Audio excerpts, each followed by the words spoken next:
La Marche est un podcast fiction, focalisé sur l'intimité. À chaque nouvelle écoute, un nouveau témoignage. Vous êtes à Paris, vous ouvrez la porte de l'un de vos voisins, et lorsque son monologue se termine, vous fermez doucement la porte. La Marche, la radio. C'est simple. Au départ, j'étais dans les grands espaces, je n'avais pas de limite, ni au corps ni en tête. Je n'avais même pas réalisé que c'était ça en fait la liberté. La liberté, on met du temps à la comprendre. Mais c'est la solitude. C'est se rappeler l'enfer des autres. C'est de faire tomber les apparats. C'est enfin être avec soi-même et son sky. J'ai rarement aimé être enfermé. J'ai grandi dans les pâtures, sans horizon, sans amis, des non-lieux immenses, qui ne s'arrachent qu'à nous. Alors, quand on a fini par me foutre le cul dans la tôle, pendant des heures dans cette caisse, quand je me suis fait piéger dans le crissement des pneus, dans le pétrole cramé, et que j'ai débarqué en ville, eh bien, j'ai salement aimé être enfermé. Je suis passé de l'herbe verte au club enfermé à finir par me saouler, car j'avais perdu même l'odeur de mes espaces, à rester suffoqué en ville. Dans son creux, des milliers de gars comme moi finissent par péter un plomb. Au début, ça se voit pas, ça se sent pas, et puis finalement, ça finit par péter à la gueule. Soit aux passants qui n'en ont rien à foutre d'un clodo comme vous, soit de votre femme, à qui vous avez eu la folie de demander sa main dans le passé. J'ai donc monté le son pour ne plus l'écouter. Parce que quand j'ai le cul bloqué dans cette bagnole, à dévaler le temps, kilomètre par kilomètre, je me demande si au fond, je ne voudrais pas rejoindre le jugement dernier, car à l'entendre souffler, à se dégonfler comme un ballon de baudruche, je suis dépité. Heureusement, j'ai toujours aimé la radio. J'ai donc allumé la radio. Ce que j'ai toujours aimé dans la radio, c'est que le reste du monde vous fout la paix.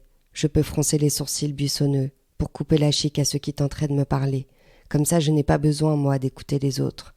J'ai seulement à imaginer des corps cachés qui se jouent des voix suaves et qui me caressent le volant.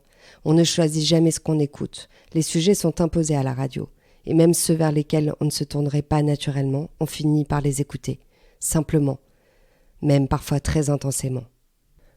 On l'écoute parce que ça évite d'entendre le moteur rouiller, d'entendre la princesse râler.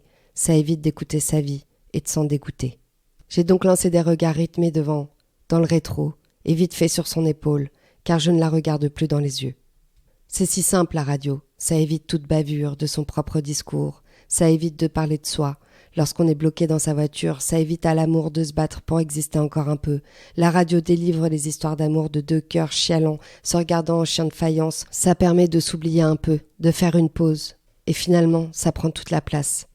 Ça permet de ne pas trop exister à nos yeux.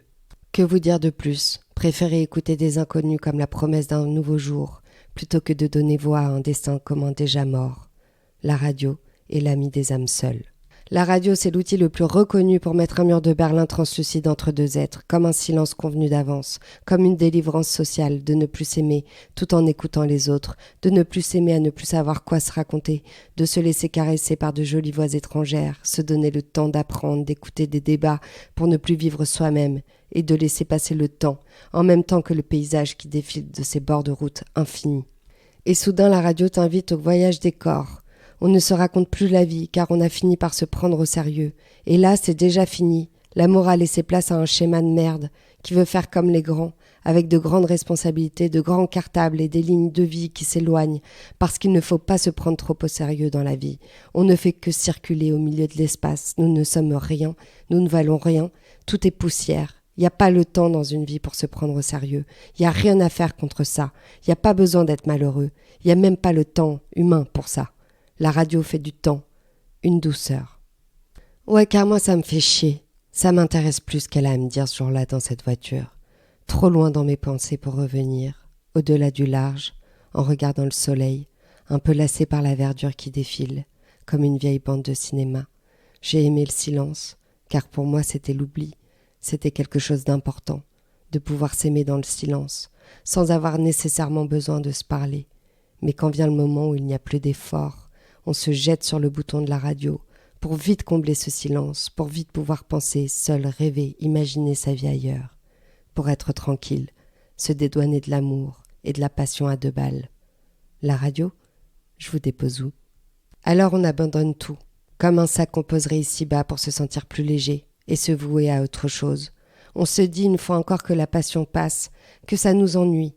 On se demande qu'est-ce que ça veut bien dire aimer au fond, quand on en arrive là. à se jeter sur la radio. On se demande s'il ne vaudrait mieux pas quitter cette voiture, la passion d'antan, pour être un peu plus solide, un peu plus audacieux, pour aller voir ailleurs et se laisser tenter.